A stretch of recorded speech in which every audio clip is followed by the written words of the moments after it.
Hello everyone, welcome back to Stirlingshire Homestead. This is part 2 of the chicken coop video. We finished up some more things. I don't know where I last left you guys, but we got this wire around that section. I'm going to be putting on hardware cloth today to keep that backside protected. The reason I'm putting hardware cloth here and not just more chicken wire is because if you get a predator like a raccoon or a bird or some other thing that can get up in here, they could very easily climb this wire, hop up on here, reach through the egg crates, or the milk crates, which are going to be egg crates, and grab the eggs or maybe grab the chicken and harm the chicken. We don't want that. So this is something that predators can't reach through, and that'll help save the birds that are in there nesting for the night. Added some perches. We have 3 perches in this one. The hope is that they can fly up through the center, jump up to that height, and then hang out up there. And that's where they will be perched for the night. We ended up getting the door on, and it's just a chicken wire door that opens and closes, and we strap that shut. And then the last thing I was working on, I'm going to also show you a cheap and efficient way to build a feeder.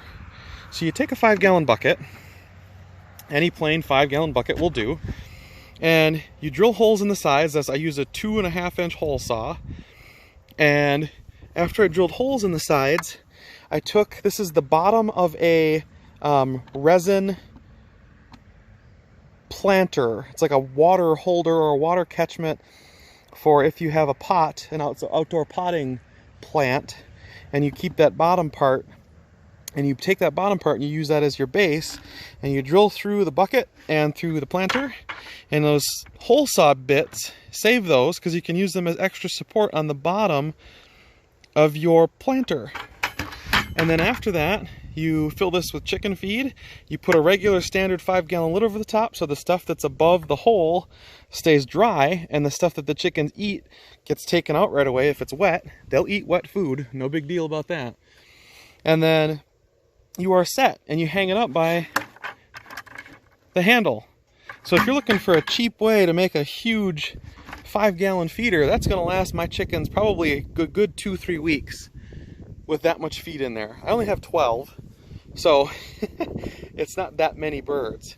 But if you want a cheap way to make a good feeder, this total project, if I had bought the bucket and the lid and all the supplies straight up, it's maybe a $10 project if you've got the tools.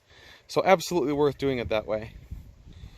So the last thing we'll have to do, I don't know if you guys can notice right now, it's misting a little bit, but the last thing we'll have to do is put a tarp over the top of this, and the idea is to cover it down to this first board here so that when the chickens are roosting, they are dry, but then if they're down here and they want a little bit of water, they can get a little bit wet on the edges. That's kind of the point of that.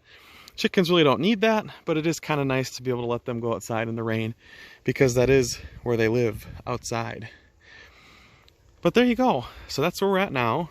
And when we get the tarp on this and maybe start putting chickens in here, I'll come back to you with our first chicken live feed. Well, not a live feed. You guys are watching it in the past, but you know what I mean. Anyway, see you in a few. Okay, we're back with chicken coop part 2. Okay, let me have the ball. Let's go. You missed it. It's way over there. Anyway, so we finally figured out how we're going to do the door. I took 1x4s, treated 1x4s, and I made a frame on the exterior, and I attached it with another board on the backside. So if I open this up, you can see that there's a board on the interior of the wire, and the wire is in between being held in by the wood on both sides. So once I had that frame in on the outside, I took the wire that was sitting in the hole that we cut, and I put that on a frame too, and then mounted that to some bottom hinges and put this gate bracket in that I can put a little latch on like that.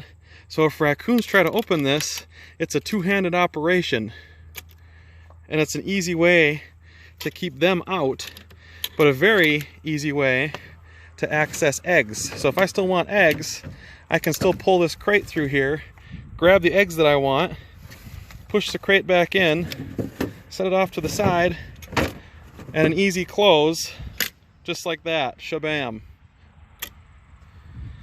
So now that that's all set, the last thing I have to do, I don't have to, but I'm gonna give the chickens a way to walk up to get to their roosts. Right now it's a little bit far of a jump.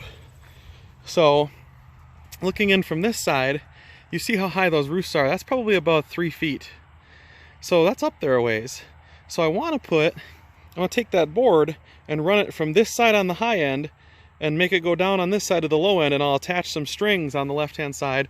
That way they have a place to walk up instead of trying to fly and get up that high, especially because there's a bucket in the way. That's quite a bit of a jump for them.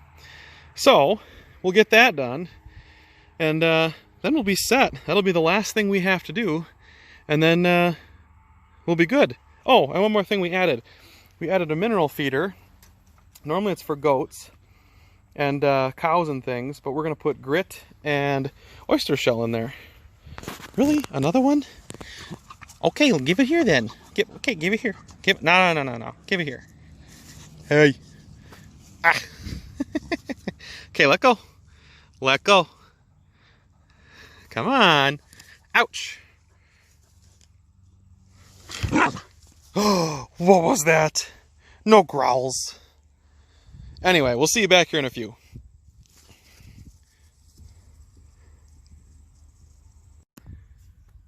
Okay, one quick thing before I give you the grand tour. We added our ramp. We put it on hinges so that they can get up to their loft area. And it's got chicken wire on it so their little toes can grip. And then it's held up by 2 1/2-inch EMT conduit straps with some paracord running up to the top of that side, so they can come in from this way, walk up here, hop up a little tiny 5 or 6 inch gap. That's easy, and then either hop in their crates to lay eggs or hop on their perches, which I'm kind of sitting underneath right now. Their food is kind of in here behind me to my right, and like I said, mineral feeder from earlier. So I'm gonna hop outside, give you the full tour, and then we'll see where we're at. Okay, taking a quick pause from the chicken coop. Here's one of the first harvests from my garden. Planted baby reds, pulled up 1 plant, got 4 little potatoes. Not a great yield, but when we started with a plant that was this big and got 4 times the amount, pretty awesome. Onions didn't grow a whole lot, but they kept themselves up until it was time for me to pick them. So more on the garden, hopefully in another video. But for now, here's the grand chicken coop tour. So, on wheels. You guys saw that already. But from the back side here, the whole thing is tarped in. And where the chickens roost, it's kind of like in the middle of the tarp. It's sitting right about here, even with this board. So when the chickens roost, they hang out there, and they're underneath the tarp out of the rain. And here, I did this fancy latch system. So if you open it, I've got 2 nesting boxes in here. And when you push one to the side, you can pull one out. And the front of this nesting box, this front of this egg carton or egg crate, is cut out so that the chicken can get up in there. Hopefully, at least that's the idea. If we have to cut the rest of this off, then we will. But get up in there and lay eggs, and then when I need to get at it, instead of disturbing the whole nest, I have an access port right here where I can push in and out these crates and situate them exactly where I want. When I'm done,